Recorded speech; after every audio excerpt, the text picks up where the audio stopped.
Welcome to the deep dive.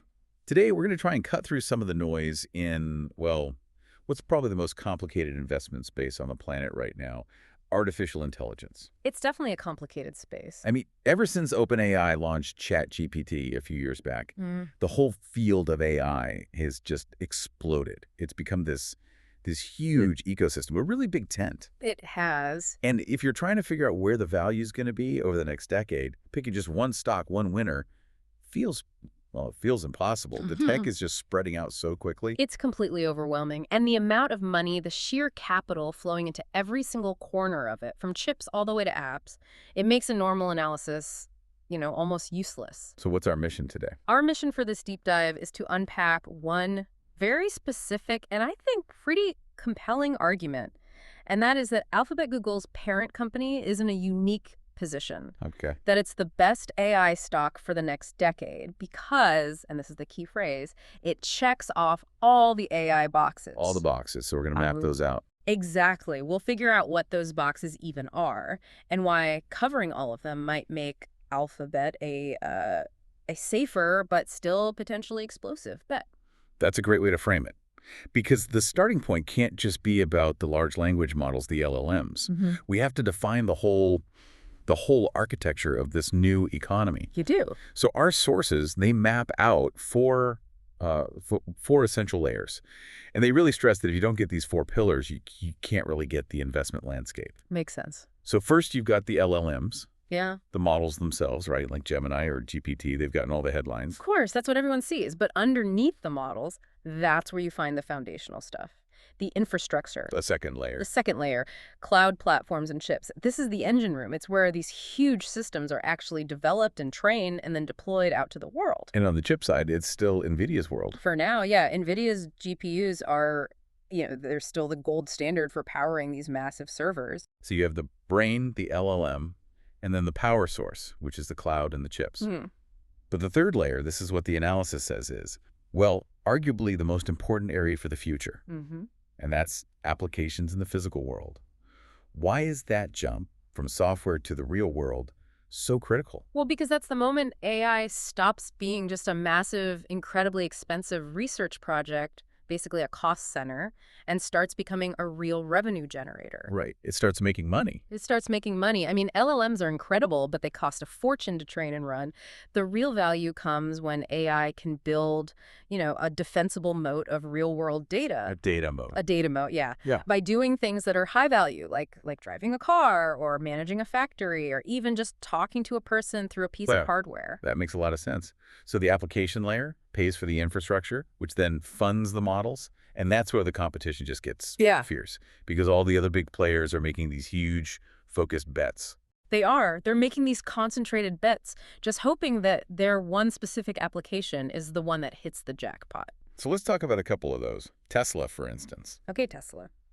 They are betting their entire future on the idea that AI-powered robotaxis are going to just unlock this unimaginable level of profit. And the humanoid robots, too. And the humanoid robots right alongside them. Their big advantage isn't just the cars themselves. It's the massive fleet they already have on the road, constantly generating data, training their full self-driving platform. That data moat you mentioned. It's an incredibly deep one. And if they pull it off, they own that whole market. And then you have meta platforms. Their big bet is different. It's on the interface. It is. It's on how we interact with the AI. They think smart glasses are the perfect way to bring AI into our daily lives. Yeah, and what's so fascinating about Meta's strategy is how it's just all about constant input. Mark Zuckerberg, the CEO, he explained it.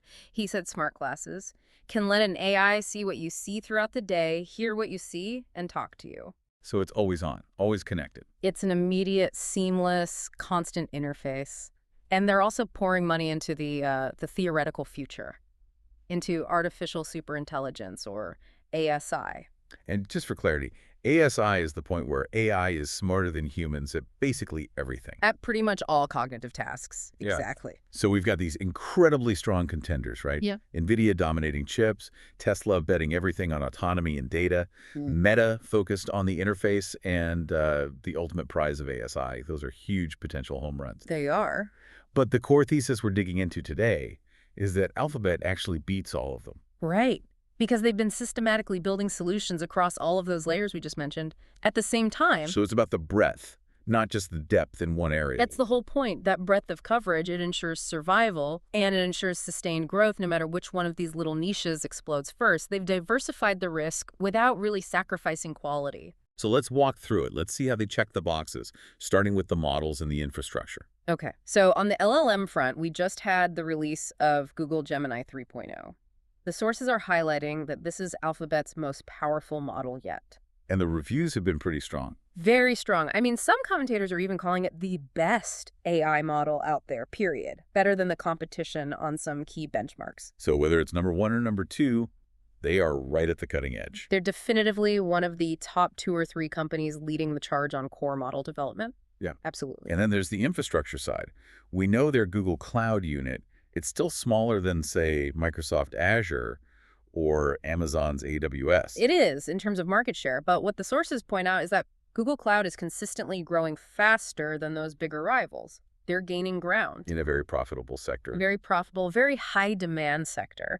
And what's really vital here for the long-term investment idea is their vertical integration. This is where their chips come in. Ah, right. They're not just buying from Nvidia. No. Google Cloud is gaining serious traction in the market by offering its own custom AI chips. They call them TPUs, as a real alternative to Nvidia's GPUs. And why does that matter so much to an investor? I mean, beyond just having another product to sell. It's critical for cost control and for supply chain independence. Training these models like Gemini, it costs billions in electricity and hardware. Right. By designing and using their own chips, their tensor processing units, Google cuts down its reliance on an outside supplier like Nvidia, a supplier that has a huge line out the door. And they can control their own costs. They drive down the cost of training and running their own models. And that internal control is just, it's essential for protecting their profit margins as this all scales up. Okay, so they've built the engine room with their own chips and their cloud. The next step is connecting that engine to the road, which brings us right into the physical world applications. And this is where that direct competition with a specialist like Tesla becomes so clear. Absolutely. So in that critical robotaxi market, Alphabet, through its Waymo unit, is actually positioned ahead of Tesla. Ahead? How so? Well, Waymo is already providing fully autonomous, no driver inside ride-hailing services. Right now, in 5 major cities, they have operational experience. They're collecting data in these complex urban areas. Tesla is still working on the promise of full autonomy. So Waymo is delivering real rides, generating revenue. Real revenue-generating rides, Yeah. and we're seeing them accelerate. Yeah, I saw they're planning a pretty big expansion. They are. Waymo is getting ready to expand into 12 new cities, and that includes their first move outside the U.S. into London. London. I mean, think about the complexity of trying to get an autonomous car to navigate London with that ancient infrastructure. It shows a very, very high degree of confidence in their AI stack. And it's not just cars, is it? They're also covering that humanoid robot angle. They are. They've checked that box, too. They have their own Gemini robotics models, which brings their general AI into the physical world. And they also have a strategic partnership with a company called Aptronic to build working humanoid robots. So they don't get left behind if Tesla or someone else cracks that market first? Precisely. They're covering their bases. So we've covered the core tech and the physical rollout. That's a huge foundation. So let's look at the next frontier. How does Alphabet plan to capture the interface AGI and our daily productivity? Well, let's circle back to that personal interface, the smart glasses that Meta is pushing so hard. Right. Alphabet is bringing Gemini directly to smart glasses through a partnership with Warby Parker. So that they're meeting Meta head on. Head on. On the personal interface front, they're making sure they capture that same kind of data, the usage patterns from people wearing AI devices all day long. And what about that? That bigger prize? The theoretical future of artificial general intelligence. Well, the CEO of Google DeepMind, Demis Hassabis, he's been pretty open about this. He publicly stated that he believes AGI, which again is an AI that can do any intellectual task a human can, could be available soon after 2030. Soon after 2030, that is a bold prediction. It's really just around the corner. It's an incredibly aggressive timeline, and it shows that their internal investment plan is aligned with achieving that kind of radical, transformative success. But what about now? What about the boring stuff, the parts of our lives that actually generate revenue day in and day out? That's where Google Workspace is so valuable. It's described in the analysis as a natural fit for agentic AI. So putting AI agents inside our emails, our documents. Exactly. You're talking about integrating intelligent agents deep into the workflow of billions of people. It creates instant, measurable productivity gains, and it just locks users into their ecosystem. And I guess the beauty of Alphabet's position is they can tie all of this new revolutionary tech back to their huge existing businesses. That's the key. They're moving fast to develop a universal AI assistant that works across all their products. And critically, generative AI is already boosting Google search traffic. How does that work? Well, every time someone uses a generative feature for a complex search query, it refines the model, it creates this continuous feedback loop, and it drives their primary source of revenue. So it connects the research lab directly to the cash register. Immediately. And the systemic coverage, this is why the conversation shifts. We move from debating who has the best tech to analyzing the investment thesis itself. Which is all about stability and risk. It's all about risk mitigation, yes. Okay, so we've laid out that these other companies, Tesla, Meta, they're specialized. They could potentially deliver a higher percentage gain if their one big bet pays off perfectly. Right. So why would an analyst say Alphabet is the best buy for the decade? Isn't the whole point of investing to find the biggest home run you can? Not always. I mean, investing is about balancing those huge potential rewards against the risks you take to get them. And the analyst makes a really crucial point here. They actually doubt Alphabet will be the single best performing AI stock. Oh, that's interesting. Yeah. Their guess is that some smaller, maybe currently unknown player is going to deliver the truly astronomical gains. So if the smaller companies have bigger potential, what's the downside? What's the risk that makes Alphabet the better choice? The downside risk for the specialized player is complete failure. Catastrophic failure. Right. If Tesla runs into some unexpected regulatory problem that delays robotaxis for 5 years, or if Meta's smart glasses just don't catch on, they're seen as weird or socially awkward. That specialized bet fails, and the stock gets hammered. But Alphabet can absorb a hit like that. Alphabet has built a ship that can absorb hits. If the Waymo timeline gets pushed back, their AI chip division or their workspace productivity suite, they carry the load. So in a market that is still just incredibly volatile, where the leader can change from one year to the next, the diversification itself is the main protection. That's the entire mechanical explanation right there. The final conclusion is that Alphabet offers the best overall risk-reward proposition of any AI stock on the market, period. Because they're in every category. Because they cover every single category, from their own chips and massive cloud, to leading LLMs, to Waymo, to smart glasses.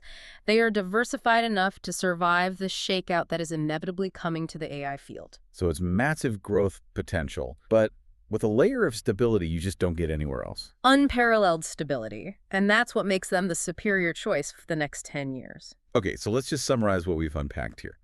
The key takeaway seems to be that Alphabet's real strength isn't that it's the absolute deepest in any single area, but that it's the broadest overall player. They've built this complete ecosystem where if one thing fails or one technology vertical stalls, it's okay. It's offset by success in 3 other areas. They're positioned to capture value no matter which specific part of AI breaks through over the next decade. And that leads to a final, maybe provocative thought for you to consider. We heard that prediction from the Google DeepMind CEO that AGI could be available soon after 2030. That's a radically transformative forecast for technology, for the global economy, for everything. It changes everything. It changes everything. So the question is, how much of that massive disruptive future, that leap towards artificial general intelligence, is already priced into a stock as huge and as comprehensive as Alphabet is today? That really is the ultimate question, isn't it? It forces you to balance that high-risk, high-reward bet on a specialist against the diversified, lower-risk but still world-changing approach that Alphabet represents. You really have to decide. Are you looking for a lottery ticket or are you looking for a foundational pillar? Thank you for joining us for this deep dive.